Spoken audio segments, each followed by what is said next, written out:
महोदय,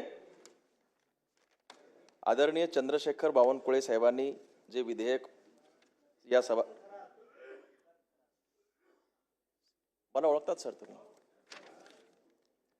साहेब, आदरणीय चंद्रशेखर बावनकुळे साहेब ज्या ज्या खात्यामध्ये गेले त्या ठिकाणी त्यांच्या कामाचा त्यांनी ठसा उमटवलेला आहे। ऊर्जा विभागामध्ये त्यापूर्वी त्यांनी जे काम केलं ते न भूतो न भविष्यती अशा स्वरूपाचं काम राहिलेलं आहे। मी त्याचा साक्षीदार आहे आणि या अधिवेशनामध्ये विशेषतः एका वर्षभरामध्ये साहेबांनी जो काही महसूल विभागाच्या अनुषंगाने जे काही क्रांतिकारी निर्णय घेण्याचा धडाका लावलेला आहे त्याचाच त्या शृंखलेतला हे सुद्धा एक विधेयक आहे। अध्यक्ष महोदय, नितीन गडकरी साहेबांच्या टेबलवरती एक वाक्य आहे, त्यांच्या समोर जे टेबल आहे त्याच्यामध्ये एक वाक्य, अमेरिका श्रीमंत आहे त्याचे कारण अमेरिकेत श्रीमंत लोक आहेत म्हणून नाही, तर अमेरिकेतील रस्ते चांगले आहेत म्हणून अमेरिका ही श्रीमंत आहे। हे गडकरी साहेबांच्या टेबलवरती वाक्य आपल्याला माहिती आहे। आणि महाराष्ट्रात सुद्धा रस्त्यांची जी आज जी काही स्थिती आहे ती निश्चितपणाने चांगली झालेली आहे, परंतु या पायाभूत सुविधांमध्ये उभारत असताना ग्रामीण भागातले जे विशेषतः शेतीशी संबंधित रस्ते आहेत तो भाग दुर्लक्षित झालेला आहे।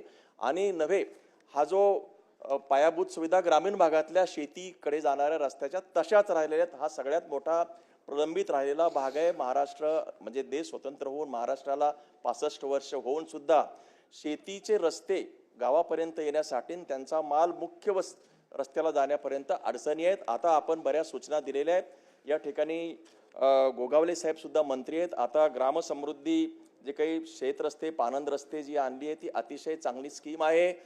आता मामलतदारांना आपण अधिकार देतोय कारवाई करण्याच्या संबंधानं, परंतु अध्यक्ष महोदय, मंत्री महोदय, आपल्या सगळ्यांना माहिती आहे आता शेतीचं विघटन झालेलं आहे, शेतीचे तुकडे झालेले आहेत आणि शेत्या मुळात ज्या आहेत त्या आता 5 एकरापेक्षाही तुकड्या तुकड्यानं लोकांच्याकडे आलेल्या आहेत आणि आपण रस्ता हा एक अधिकार म्हणून सगळ्यांना दिलेला आहे।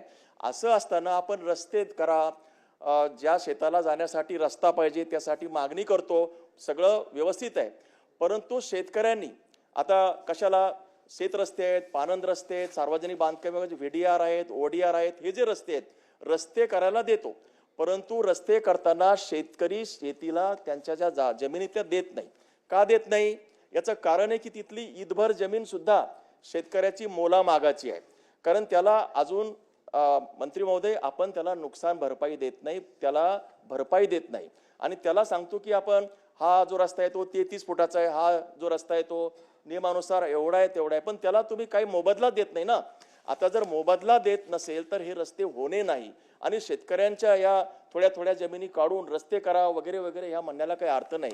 आणि म्हणून भरघोस मार्केट दरापेक्षाही थोडीशी अधिकचा जर मोबदला आपण शेतकऱ्यांना दिला तर शेतकरी स्वखुशीनं त्या जमिनी देण्यासाठी तयार होतील आणि हा जो प्रलंबित पडलेला हा जो मोठा विषय जो आहे तो एकदाचा संपुष्टात येईल। म्हणून या संदर्भामध्ये सुद्धा माननीय मंत्री महोदयांनी विचार करावा एवढीच माझी सूचना आहे।